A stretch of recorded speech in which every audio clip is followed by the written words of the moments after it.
하나님께서 그 바울에게 환상 중에 약속하신 대로 바울은 고린도 교회에서 하나님의 보호하심을 강력하게 경험을 했습니다. 그래서 바울은 1년 6개월 동안 고린도 교회에서 평안하게 사역을 하다가 이제 다른 곳으로 이동을 하게 돼요. 고린도 교회에서 이제 성도들과 작별하는 모습은 다른 교회에서 작별하는 모습과 확실히 다릅니다. 18절 말씀 같이 한번 보실까요? 본문 18절 말씀 같이 읽겠습니다. 시작. 바울은 더 여러 날 머물다가 형제들과 작별하고 배 타고 수리아로 떠나갈새 브리스길라와 아굴라도 함께 하더라. 바울이 일찍이 서원이 있었으므로 겐그레아에서 머리를 깎았더라.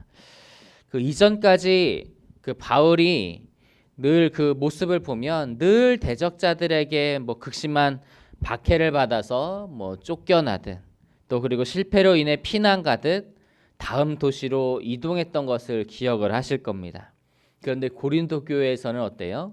하나님의 보호하심으로 아주 안정적으로 사역을 했습니다.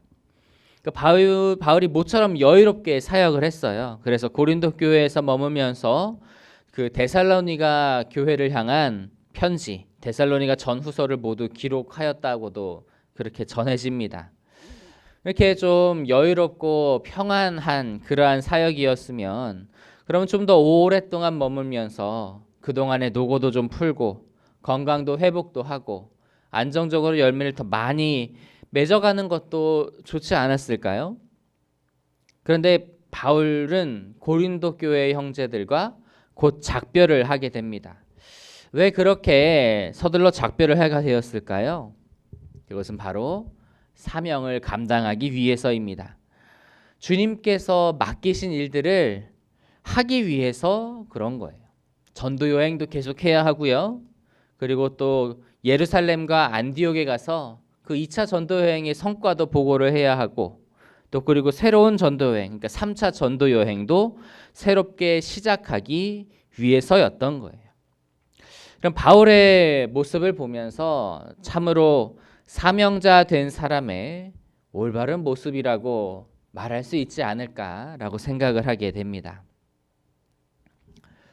예수님께서는 나를 따라오려거든 자기를 부인하고 날마다 제 십자가를 지고 나를 따를 것이니라 라고 그렇게 말씀을 하셨어요. 그런데 우리는 우리 자신의 모습을 볼 때 어떻습니까? 혹시 주님의 일이 어찌되든 나의 평안과 기쁨과 유익만을 추구하며 살아가고 있는 것은 아니었을까요? 세상의 그런 기쁨과 즐거움에 취해서 우리 목표의식이 흐려진 것은 아니었을까요? 하나님께서 우리에게 그 평안의 때, 안식의 때를 주시는 이유는 그 상태로 계속 살아가라고 하는 것이 아니라 잠시의 안식을 통해 피로를 씻고 회복하여서 다시 주님의 일을 하라고 주시는 그러한 때이기도 합니다. 그러니 우리는 평안과 그리고 안식도 또 주님께서 원하시는 때에는, 주님께서 인도하시는 때에는 과감하게 박차고 일어날 수도 있어야 할 것입니다. 그래서 바울과 같이 주님을 위해 언제든지 그 자리에서 일어나고 또 새롭게 헌신할 수 있는 저 여러분이 다 될 수 있기를 간절히 소망합니다. 이제 바울은 고린도를 떠나서 에베소에까지 이르게 됩니다. 에베소에서 근데 바울은 어디를 먼저 가냐면 이제 회당을 먼저 찾아가는 모습을 볼 수 있어요. 우리 19절 말씀 보실까요? 19절입니다. 시작.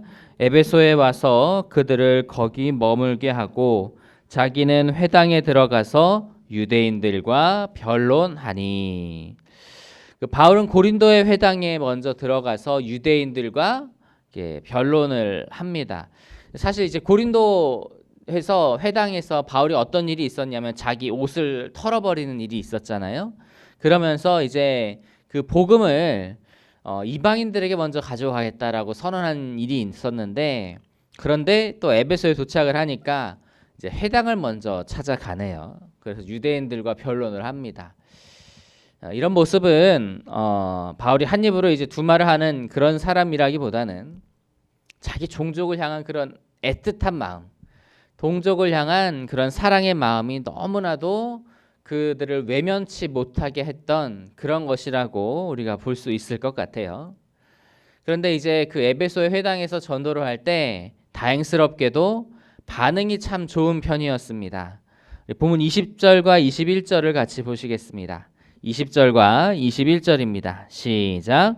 여러 사람이 더 오래 있기를 청하되 허락하지 아니하고 작별하여 이르되 만일 하나님의 뜻이면 너희에게 돌아오리라 하고 배를 타고 에베소를 떠나.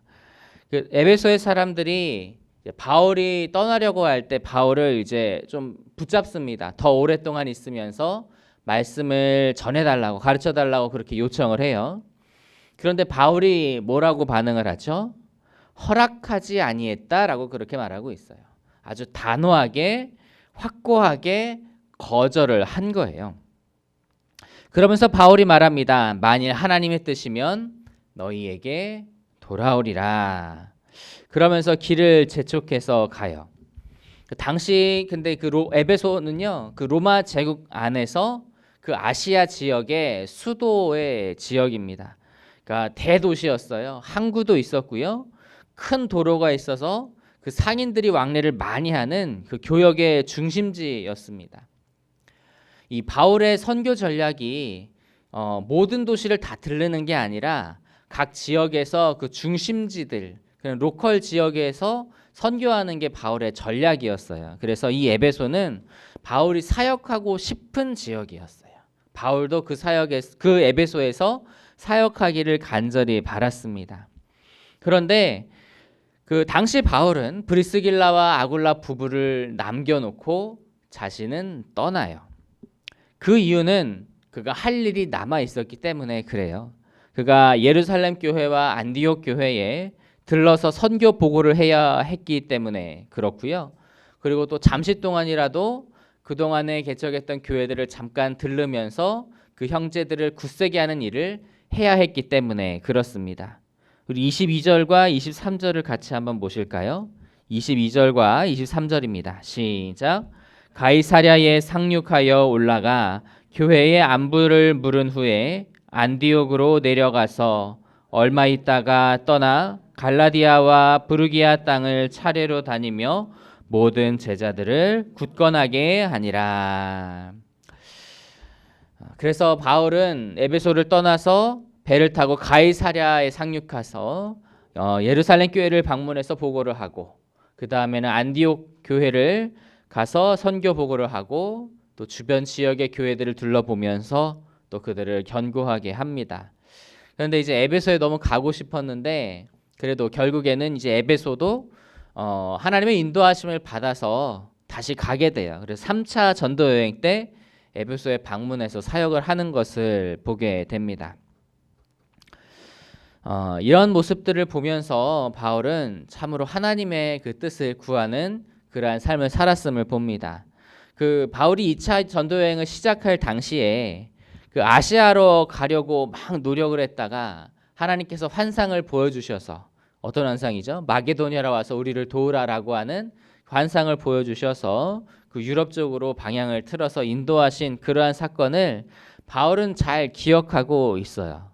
그래서 바울은 늘 마음 중심에 무엇이 있었냐면 자신이 하고 싶은 사역이라고 할지라도, 자기가 나아가고 싶은 방향이라고 할지라도 하나님의 뜻을 먼저 구하고 그리고 하나님의 뜻대로 움직였다라고 하는 것이죠. 우리도 그 바울의 모습과 같이 하나님의 뜻을 먼저 구하고 하나님의 뜻에 따를 수 있어야 할 줄로 믿습니다. 우리가 나의 생각과 나의 계획을 앞세워서 나가면 그것은 이제 하나님 편에서 좋은 일이라고 생각될지라도 그 일은 나의 일이 될 수 있고요. 그리고 하나님께서 기뻐하시는 열매를 맺을 수가 없을 수 있습니다. 그래서 먼저 하나님의 뜻을 여쭙고 그리고 하나님의 뜻에 순종하고 하나님의 인도하심을 받아 나아갈 수 있는 저 여러분이 다 될 수 있기를 주님의 이름으로 축복합니다.